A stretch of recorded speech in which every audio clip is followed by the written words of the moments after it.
Okay, so here I am in the world of Minecraft where we were tasked with creating an assessment that we could use with our own students in the classroom.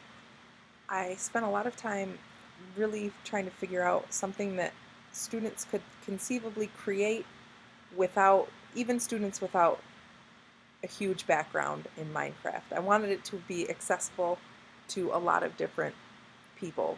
And I think it would still be interesting for people that play Minecraft all the time and doable for people that don't.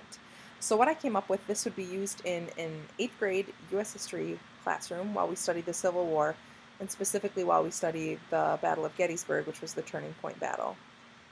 This, what you're looking at here in front of you, is the battlefield as it would have looked at the start of the third day. And I've created this as an example, but instead of having my students explore the battlefield, which would still be educational, I would want them to recreate this. So I might show this as an example briefly, but I would want them to create what the battlefield would have looked like at the start of the third day. This would be a formative assessment used for learning, and I would mainly be looking at their creativity and effort. To a certain extent, obviously their accuracy would have to be assessed because, if you put the Union troops on the Confederate side and the Confederate troops over here, that wouldn't make sense.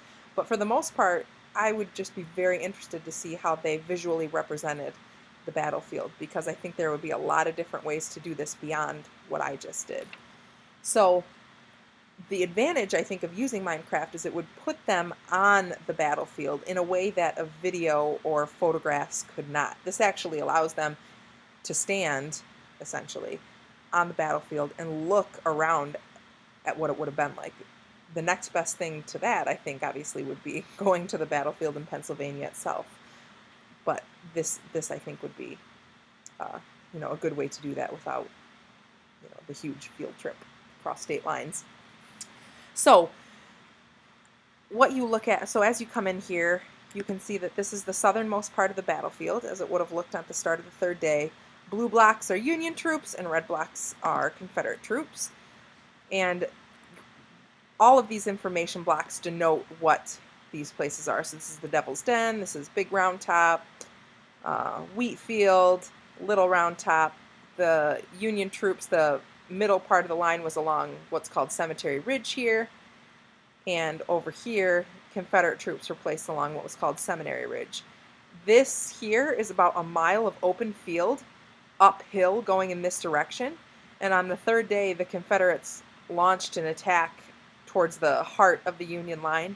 So they had to come across, in the July heat, come across a mile of open field uphill to reach Union lines. It was a devastating loss for them, and it was certainly it was the turning point battle of the Civil War. The Confederacy never bounced back after that.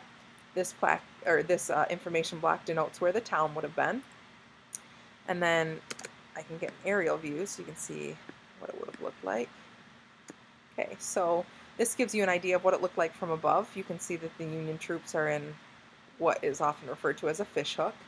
But it just gives you a really good idea of what the battlefield would have looked like at the start of that third day. And the idea is the students would create the battlefield and then at the start of the third day, and then come into the classroom and learn about what the battlefield would have been like. What the battle, would have been like, as it played out on that third day. So they would, as they learned about it, they would have a great visual for what it actually would have looked like. In terms of the criteria that it meets on my rubric 4.0 that assesses assessments, I think it meets the first one really well. That criterion states that students their assessment needs to reflect what they've learned in the classroom. And because this would be the battle on the third day, they already would have learned about the first and second, so they'll already be familiar with this.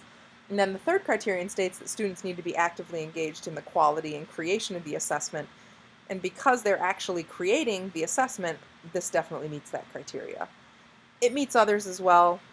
I have a criteria about digital tools. This certainly uses those. But I think it meets number 1 and 3 very well.